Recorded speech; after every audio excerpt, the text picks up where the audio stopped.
Hello everyone, कैसे हो आप सब। आज हम बात करेंगे गौतम गंभीर की ग्रैंड मस्ती के बारे में। तो भाई लोग, सारी दुनिया की बातें एक तरफ और गंभीर की बकचोदी एक तरफ। ये भाई साहब अलग ही लॉजिक पे चल रहे हैं, अलग ही लेवल पे चल रहे हैं। दुनिया कहीं और बात कर रही है और ये कुछ और बात कर रहे हैं। प्रेस कॉन्फ्रेंस में इनसे पूछा गया कि ये टेस्ट सीरीज क्यों हार गए, तो ये कहते हैं कि इनका जो इनफॉर्म कैप्टन है शुभमन गिल, वो नहीं खेला इसलिए हार गए। तो भाई मुझे ये बताओ, ये इनफॉर्म कैप्टन एशिया कप में कहाँ था? क्यों नहीं इसके बल्ले से कोई अच्छी इनिंग्स आई एशिया कप में? तो ये जो इनफॉर्म कैप्टन था ये नहीं खेला इसलिए हम हार गए साउथ अफ्रीका के टेस्ट सीरीज दोनों के मैच। सिर्फ 30 रन चाहिए डिफेंड करने के लिए, वो भी नहीं हो पाया। अगर ये भाई खाली आगे खड़ा रहा होता वहां पे तो भी 30 रन बन गए होते। लेकिन ये लड़की की तरह हरकतें करते हुए क्रीज से बाहर चला गया, ग्राउंड से बाहर चला गया। 30 रन नहीं बना पाए ये लोग, और ये कहते हैं कि इनका इनफॉर्म कैप्टन नहीं था इसके लिए ये टेस्ट सीरीज हार गए। भाई याद करो, जब इंग्लैंड वाला मैच चल रहा था, इंग्लैंड वाला test series, Chris Woakes dislocate shoulder के साथ में आके बैटिंग कर रहा था अपनी टीम को बचाने के लिए, इंग्लैंड की एज अ कंट्री उसकी इज्जत बचाने के लिए। लेकिन हमारा कैप्टन ये यूं यूं करते हुए बाहर चला गया ग्राउंड से। 30 रन अगर बनाने इनके लिए मुश्किल है, ये क्या टेस्ट मैच खेलेंगे? जो हमारे 70s और 80s के जो प्लेयर थे, उन्होंने बेचारे कितने बाउंसर्स खाए सर पे सीने पे। वेस्ट इंडीज के तगड़े तगड़े बॉलर्स थे, वो कभी हार नहीं माने। लेकिन ये हमारा कैप्टन, इसे गर्दन में मोच आ गई तो ये मैच छोड़ के चला गया और हम मैच हार गए 30 रन से। ऐसे कैप्टन के ऊपर घमंड कर रहा है गौतम गंभीर। इसको बकचोदी नहीं कहोगे तो क्या कहोगे? इनके हिसाब से शुभमन गिल नहीं खेला इसलिए हम 30 रनों से मैच हार गए। सेकेंड मैच 408 रन से हम हारे टेस्ट मैच। रिकॉर्ड हो गया वो रिकॉर्ड। साउथ अफ्रीका ने 25 साल बाद इंडिया को व्हाइट वॉश किया है। इतनी बड़ी टीम में से आप एक प्लेइंग 11 चुनते हो, और क्या उसमें इतनी भी काबिलियत नहीं है कि वो रन डिफेंड कर सके या 30-40 रन मार सके? क्या फायदा आपके इसके डोमेस्टिक सेटअप का? प्लेयर्स हमारे पास बहुत है, लेकिन जो हमारा कोच वही पागल है। ये पागल गौतम गंभीर, इसकी एरोगेंस वजह से इंडियन क्रिकेट का सत्यानाश हो रहा है। रिसेंटली एक ट्वीट आया पार्थ जिंदाल का।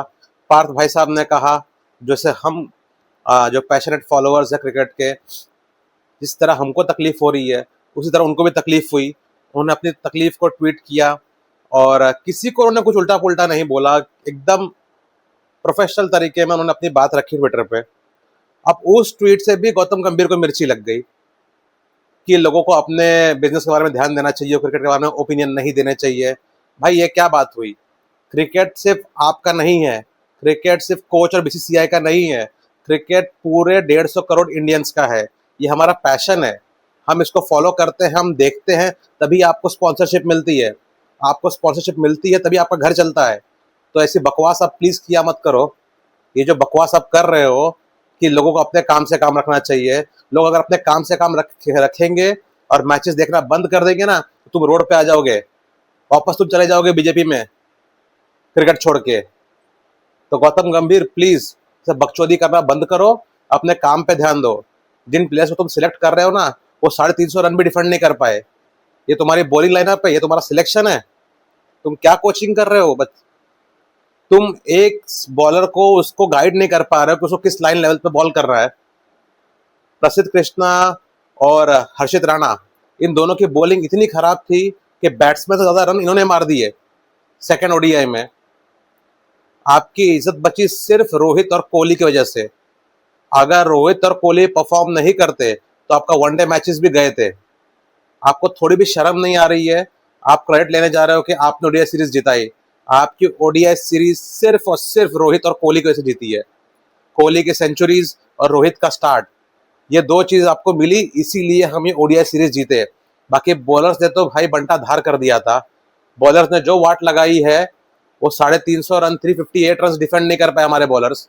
इनसे आप क्या उम्मीद करोगे? ये बॉलर्स से इनको कौन कोचिंग कर रहा है, कौन गाइड कर रहा है?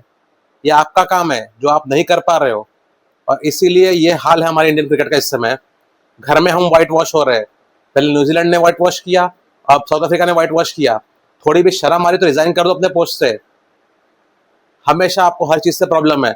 आपको धोनी से प्रॉब्लम है, आपको बीसीसीआई से प्रॉब्लम है, आपको सीनियर प्लेयर्स से प्रॉब्लम है। अरे आप खुद एक प्रॉब्लम हो, गौतम गंभीर तुम खुद एक प्रॉब्लम हो इंडियन क्रिकेट के लिए। तुम इंडियन क्रिकेट सत्यानाश करके ही मानोगे। तो जितना जल्दी हो सके रिजाइन करो, और हम जो फैंस है, क्रिकेट फैंस, हमको एक अच्छा कोच दो।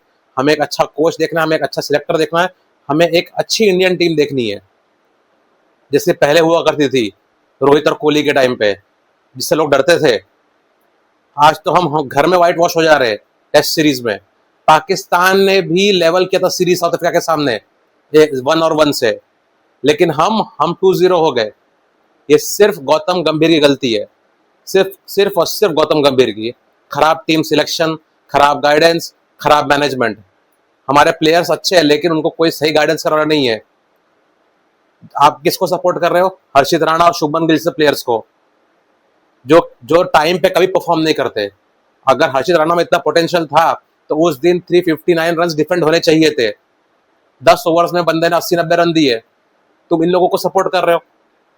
शुभमन गिल कौन से क्रिटिकल मैच में आज तक परफॉर्म किया है ये बताओ ना। आज तक एशिया कप का फाइनल्स नहीं खेल पाया, जब जरूरत थी तब नहीं खेला बंदे ने। इंग्लैंड की टेस्ट सीरीज स्टार्टिंग के 2 टेस्ट मैच परफॉर्म किया, उसके बाद एक भी मैच परफॉर्म नहीं किया। लॉर्ड्स वाला मैच हम हार गए, उसमें शुभमन गिल ने परफॉर्म नहीं किया। तुम किस इन फॉर्म बैट्समैन की तुम बात कर रहे हो ये बताओ। तो गौतम गंभीर जरा सोच समझ के बात किया करो। तुम्हारे बकचोदी की वजह से ना इंडियन क्रिकेट का नाम खराब हो रहा है। रोहित कोहली के बाद क्या होगा ये नहीं पता, लेकिन तुम्हारे जाने के बाद तो सब कुछ अच्छा होगा। तो प्लीज जरा अपने काम पे फोकस करो और दूसरों को ज्ञान देना बंद करो। Thank you. This was my